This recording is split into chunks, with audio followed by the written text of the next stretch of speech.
Blessed are you when others revile you and persecute you and utter all kinds of evil against you falsely on my account.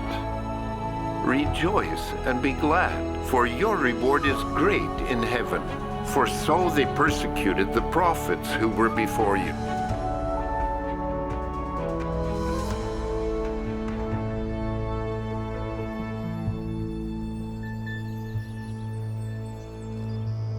Peter, on my account, have to be the key words here. Yeah, definitely. There's no way Jesus meant that we're blessed if we're mocked and persecuted for behaving like idiots. That would be more like dragging Jesus' name through the mud. So this is about when we're mocked because, from the heart, we identify with Jesus' teaching, live according to it, and are open about that with others. You could say I'm a messenger. Through me, others get to see and hear something from Jesus. And if I'm mocked then, I'm mocked for Jesus' words. It's an attack on Jesus and his kingdom. It doesn't actually have anything to do with me. One moment. Let's hear that again. It's an attack on Jesus and his kingdom. It doesn't actually have anything to do with me. Have we thought about this?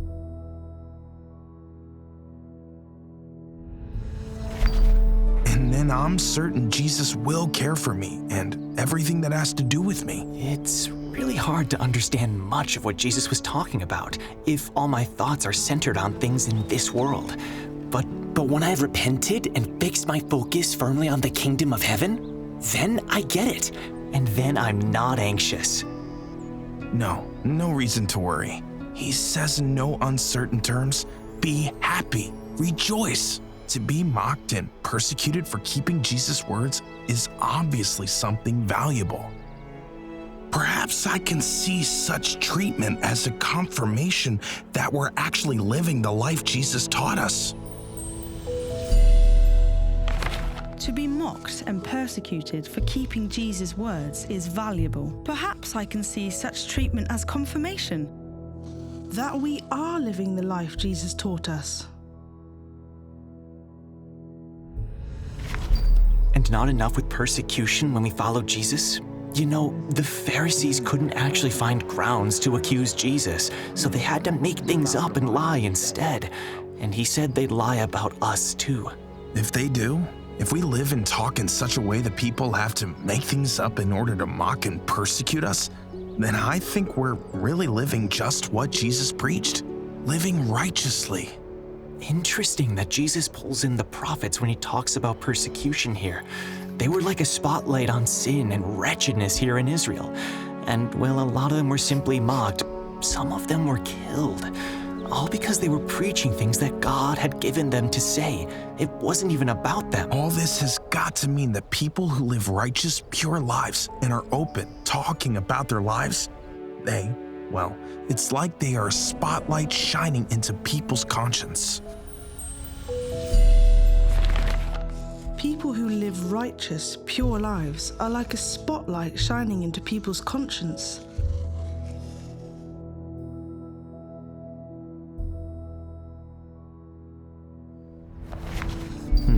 Popular, right? Oh yeah, popular like the prophets when they corrected Israel and pointed out the shame of our people. Jesus knew that when he did the same thing, it would let loose quite the uproar, and he wanted to prepare us for that too. The irony is that today, the prophets are honored and the scribes boast about how they were their prophets. But they killed the greatest prophet of all, and they'll continue to persecute his messengers on earth. If you think about that sermon Jesus held, he was really describing himself. So interesting. He was poor in spirit. He mourned. He was meek, merciful, pure. Sounds like the opposite of the powers that dominate this world. Exactly. And because of that, he was persecuted, mocked, lied about, and killed. Yeah, and back to the sermon. You could say that first he talks about traits that you find in those who belong to the kingdom of heaven. And then he tells about how these traits trigger conflict with this world. He brings it up more than once, so it must have been really important to him. Yeah, and we needed to hear it more than once. Because the instinctive reaction to mockery and bad treatment is to defend myself. I feel like it's an attack on me. But Jesus says no. My first reaction should be to be glad and rejoice, because now I'm in company with the prophets and not least our Master himself. That's no bad company.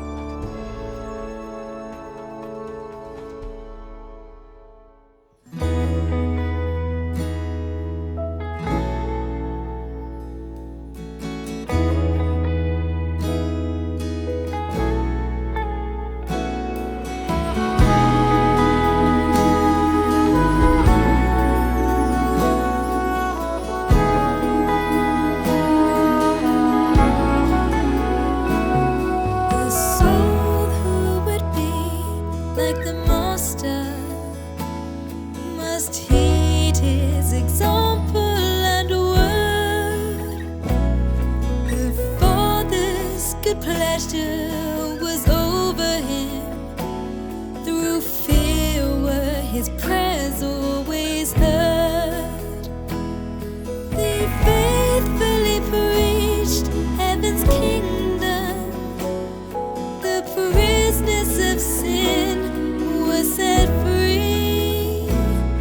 All sickness and need had to vanish when Jesus, the Master, passed by.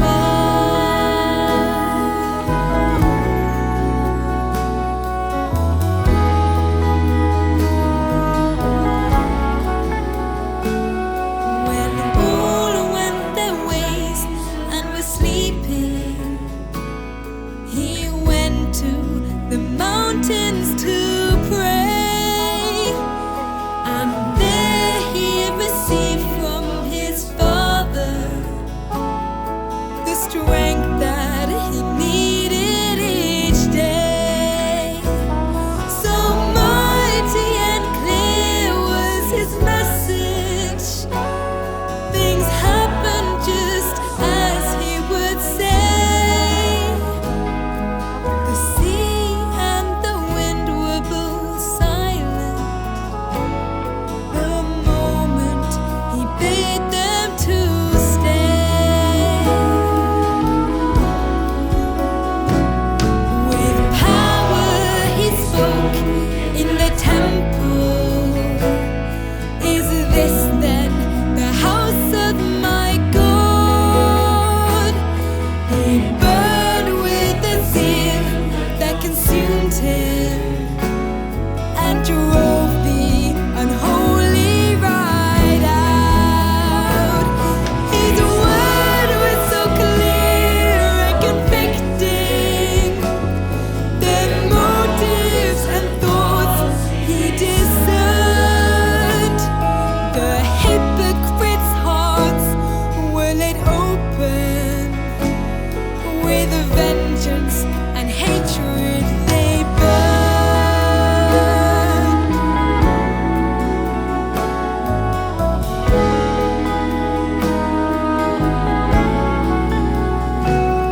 He sought not applause from the masses, but hearts broken, contrite and grieved. He taught them the way of life's wisdom. Their sickness and pain he relieved. He wept for mankind with compassion and suffered unspeakable grief. His all did he offer for sinners. His soul he poured out unto death. No judgment he made from appearance. The spirit in men he discerned. No friend in the flesh did he favor. He spared not relationships bond. In a weakness he came to perfection.